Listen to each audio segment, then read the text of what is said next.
Welcome back to the Otaku Spectrum YouTube channel. Now, let's continue with this story. 6 years ago, in a quiet valley nestled beneath towering mountains, a lone windmill spun slowly beside a peaceful cottage, a symbol of serenity before the storm. At the heart of it, a quaint cottage stood, humble, weathered by seasons, but filled with warmth. Beside it, a windmill turned slowly with the breeze, creaking rhythmically like a lullaby to the earth below. But silence is often the breath before chaos. A sinister whisper curled through the air like a phantom, soft, eerie, unnatural. Demon. A violent explosion shattered the peace. The cottage ignited into a maelstrom of violet flames, debris scattering like dying stars. Villagers scatter as they scream in horror as fire erupts around them. They cry for help from the elder as they encourage others to run. The elder orders a mage. Barriers now. A red barrier sounds the elder and the mages. From the shadows, a monstrous figure stepped forward. His skin glowed with infernal heat, his horns crowned in fire, and in front of him, the elder and his group stood still, and he ordered the mages and knights, defend. Eyes ignited with a haunting glow, burning with otherworldly rage. And then he stepped into view, towering, monstrous, cloaked in fire and shadow. His wings unfurled like a demon from the depths of the abyss, purple flames licking his skin as if even hell itself bowed to him. The ground trembled with an astounding boom. The blast broke the barrier and sent the group flying. The elder is seen laying on his back, wincing in pain while he held his staff firmly. The demon huffed, and his eyes gleamed in anger, and he started walking forward. A boy reached out, eyes wide with helpless desperation. Dad! His voice cracked, but the demon showed no mercy. A clawed foot rose high and slammed down with monstrous force. The boy disappeared beneath it. The old man could only watch, his eyes widening, mouth agape, paralyzed by terror. There was no escape. The creature turned, his gaze falling on the trembling elder. He raised his staff defiantly. Let him go, you fiend! But the plea meant nothing. Energy surged into the staff, a desperate final act. The staff unleashed a torrent of scorching hellfire, seemingly cutting the demon in half. The beam scorched through the air, slicing toward its target with devastating precision. It tore across the landscape like a blade of judgment, incinerating everything in its path. Homes vanished, trees erupted into flames, the sky turned blood red. Then silence. Only the sizzle of ruin remained. The old man's breath caught in his throat. He didn't move, couldn't. And the demon, he stepped through the flames, unscathed, unhurried, unstoppable.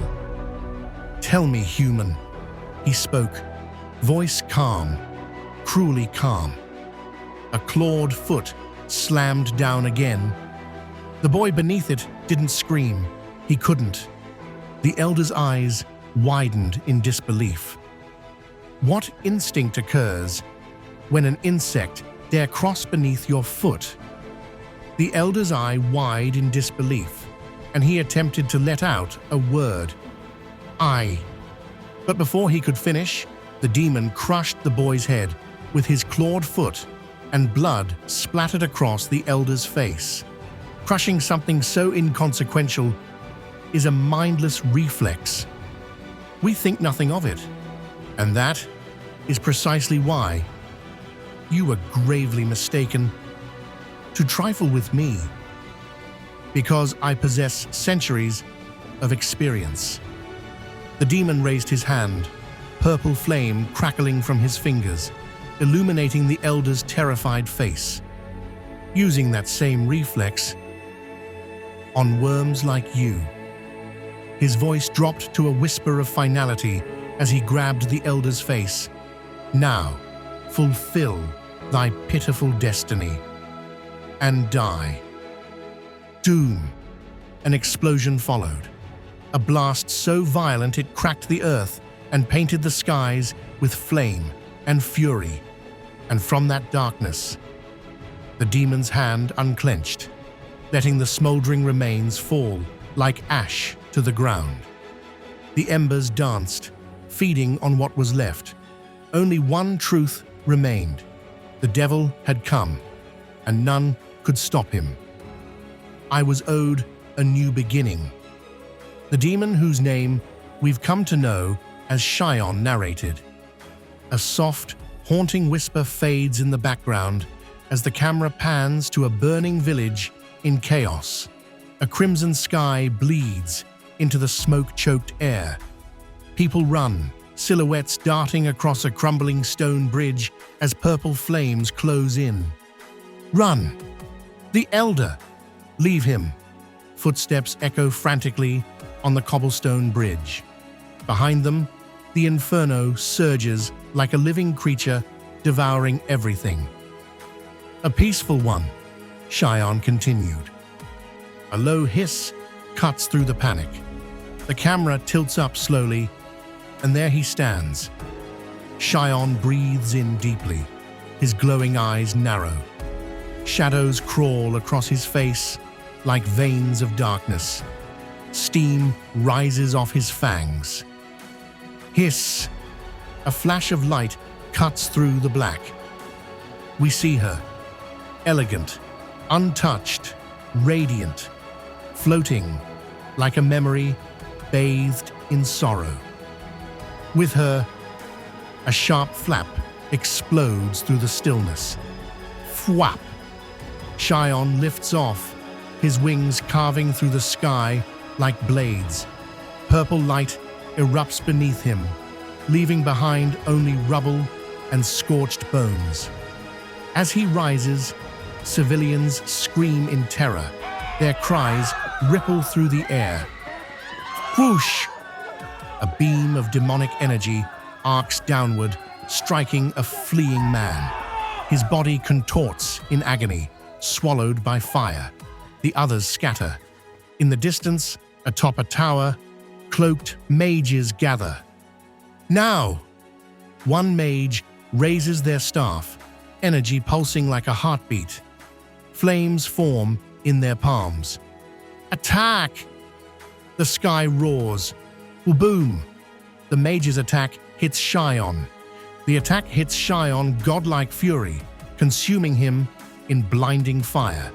Then, it's too bad, Shion continued.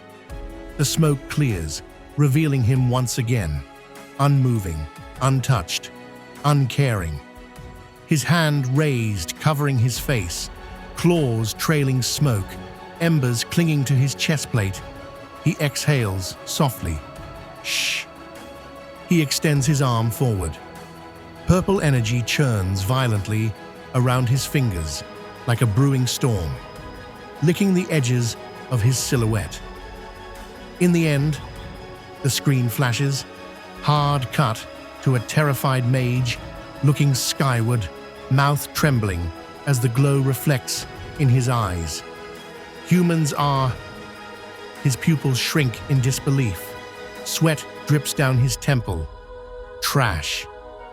His wide, tear-rimmed eyes. The insult lingers. Bitter. Final. Shoom. Shion crashes down, a comet of violet fire.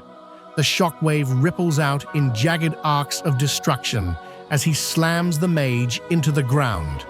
Suddenly, white. Silence. Lilies bloom and petals fall like snow. A vision pierces through the flames. Only she, a lone woman, appears, serene, glowing. Her long hair floats like silk in water. Was a rare exception to the rule.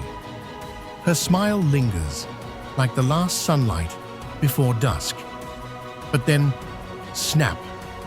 Shion reappears, his body tensed, crouched low, arm raised. Purple light blazes around him again like a violent corona. The floor cracks and he holds down the dead body of the mage. 3 mages in a crimson barrier shout, "Hold the barrier!" But exceptions are outliers, Shion stated coldly. He lifted his clawed hand and formed a purple magic circle with a big eye on his right wing, looking down on the mages, and then he hurled the magic circle at them. Wah! It soared through the air. The magic circle spins to life beneath the cultists' feet. Their heads jerk in alarm. And outliers, we remove. His clawed hand closes from the equation. Snap. Fwoom! A column of dark energy explodes upward, engulfing the screaming cultists in a maelstrom of swirling chaos and destruction. Their outlines twist and disintegrate, leaving nothing but ash and silence. Crackle! A sweeping aerial shot reveals devastation below. Violet flames snake through a village, devouring what little remains. Shion soars overhead, wings wide like a shadow of vengeance, as smoke trails behind him. Below, the earth is scorched, bodies strewn like discarded memories, rooftops torn open, homes swallowed in ruin. Shion's face is shown as he looks at the devastation below. He hovers, eyes reflecting the dying light of dusk. His expression unreadable, cold, yet somewhere deeply contemplative. The wind brushes strands of his white hair across his cheek as he watches the chaos unfold. Shion flies away from the village, the destruction shrinking beneath him.